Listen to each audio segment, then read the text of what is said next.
Warning, listening to this podcast may result in chronic ambition and some wins.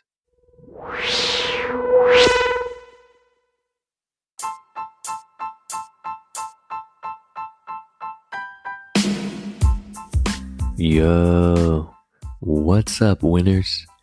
It's Hugo Alonso, and welcome to another episode of Stay Winning.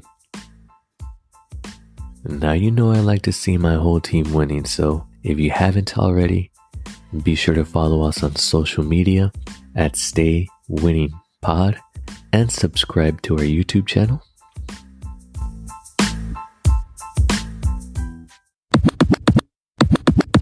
Again, thank you for being here. On this episode, I will chat with you about credit, as in your FICO score, and how the credit bureaus determine your score. Stick with me until the end for a bonus tip on how you can raise your credit score for free and in a short amount of time. I find this topic to be very important because good credit can have a major impact in your life. We're right around the end of 2020, and it's that time of year where a lot of us start thinking about our goals in 2021. Now, I have some big goals for this new year, making some big moves. One of the big things I'm doing next year is showing them I meant what I said. You'll find out more of what I mean soon. We're just going to win and win some more. Now, I'm excited to hear what some of your goals are, so message me on Instagram or leave me a voice message on my website. I may just play your message on the next episode. So if you feel your dreams are too big, too scary, please, I want to hear them. I want to be scared with you. I want to see you win. I still remember the phrase someone told me. In this world, you are just a number, and that number is your credit score. I don't really remember who told me that, but it makes more sense to me now than it did back then. And I want to share with you why. Some of you may have a goal to buy your first home in 2021, and I hope you do, because that's very exciting. But before we count down to the new year, and we continue to do any type of financial planning, we have to make sure we are prepared for it. We have to make sure your credit is right. I don't want your credit score to be the reason your dreams get delayed. And I want you to take advantage of the best rates out there. Your credit score can range from 300 to 850. And having good credit can have a major impact in your life. Your first and largest factor is determined by your payment history, meaning your on-time payments. This makes up 35% of your FICO score. This is the first thing a lender will look at. It helps a lender figure out the amount of risk they will take when extending your credit. So be sure to keep your accounts in good standing so you can build a positive and healthy history. The second factor is amounts owed, or your credit utilization.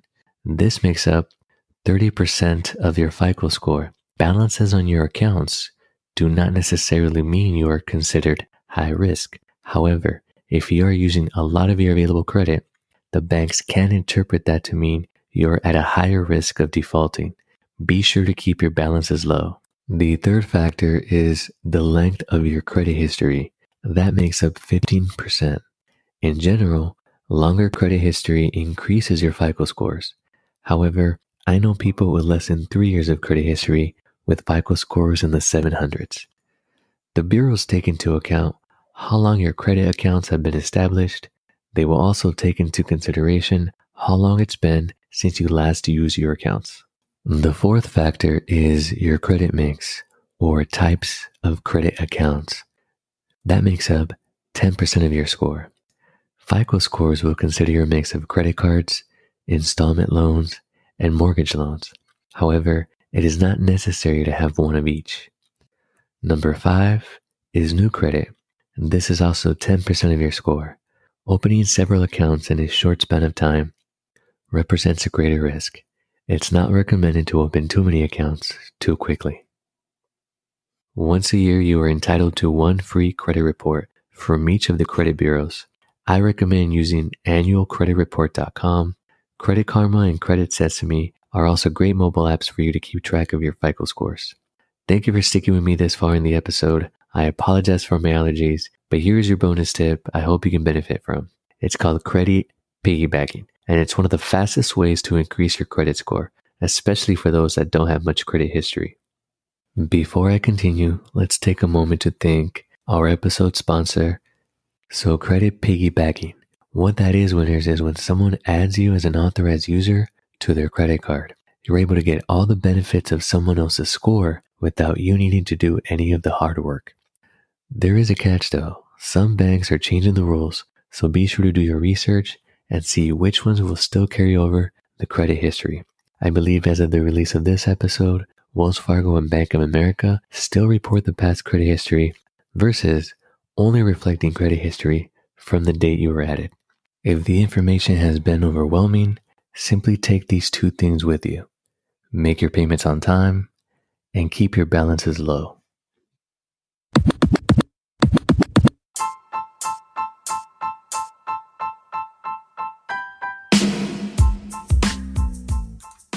Winners, if you're finding value to the information I am sharing on this podcast, please help me out and subscribe, share, download, and tell your friends.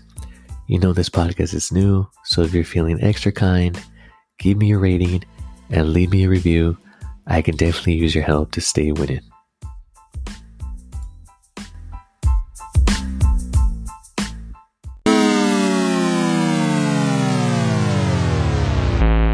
This show is intended for educational and entertainment purposes only. It's not intended as personal financial advice. Before making any financial decision, please do your due diligence and consult a financial advisor as needed.